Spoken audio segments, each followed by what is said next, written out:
Kenapalah teruk sangat result exam kamu ni? Kamu tak fokus ke dekat sekolah? Ibu ayah, pernah tak anda tanya soalan seperti ini pada anak-anak? Adakah itu benar-benar tanda kita ambil berat tentang pendidikan mereka? Jadi ibu ayah, hari ini saya nak kongsikan kisah tentang dua pelajar cemerlang SPM, adik Umairah dan juga adik Azizat. Kejayaan mereka bukan bermula kerana anak-anak ini terus pandai, tetapi ia bermula daripada keprihatinan ibu ayah mereka. Mak saya yang suggest untuk join fast track ni. Bapak kenalkan ada fast track situ. Saya pun ingatlah kata mak saya, kalau dah pilih yang tu, teruskan je. Kena komitmen lah. Bukan sekadar bertanya, tetapi bertindak mencari solusi untuk bantu anak-anak mereka. Ibu ayah kepada adik Umairah dan juga adik Azizan mengambil inisiatif mencari kelas tambahan bagi membantu anak mereka yang ketika itu sedang berdepan dengan learning anxiety. Learning anxiety ialah keadaan apabila pelajar mula rasa takut, tertekan atau terlalu risau setiap kali melibatkan pelajaran dan juga peperiksaan. Status akademik saya tak bagus sangat. Dia macam average je. Saya rasa tak confident time jawab exam semua. Saya punya admit result dapat G.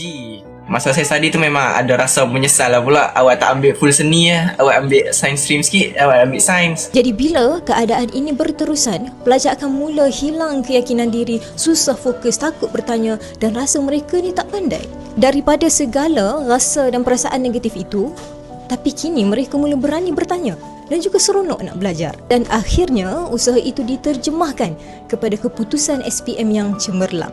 Persoalannya sekarang, cukupkah sekadar menghantar anak ke kelas tuition biasa ataupun kelas tuition tradisional? Jawapannya tidak cukup, ibu ayah. Disebabkan itu, kami wujudkan kelas online berkumpulan futuristik khas untuk bantu anak-anak kita belajar selari dengan keperluan era digital masa kini. Dan kami di sini, kami bukan sekadar mengajar, tapi kami wujudkan suasana pembelajaran yang lebih menyeronokkan melalui elemen fun learning, explore and discover, pembelajaran interaktif serta pendekatan yang energetik dan juga suportif. Bukan itu sahaja, kami juga tampilkan guru-guru berpengalaman yang bukan sahaja mahir mengajar tetapi mempunyai tahap empati yang tinggi terhadap pelajar. Kenapa ini penting, ibu ayah?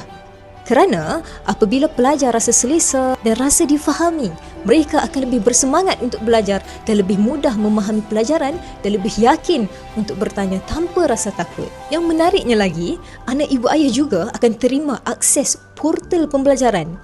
Melalui portal ini, mereka boleh tonton semula rakaman kelas berkali-kali, tak kisah sampai malam SPM, tanpa sebarang cas tambahan. Dan kami juga turut menyediakan modul latihan lengkap, nota pembelajaran, latihan berasaskan gamifikasi pendidikan serta laporan prestasi pelajar untuk memudahkan ibu ayah memantau perkembangan anak sepanjang sesi pembelajaran berlangsung. Jadi ibu ayah, jika benar-benar mahu bantu akademik anak dan sekarang hanya berbaki 6 bulan sebelum SPM, inilah masanya untuk bertindak.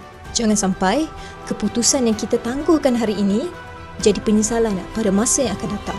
Jika ibu ayah benar-benar peduli tentang masa depan anak, tekan link di bawah sekarang.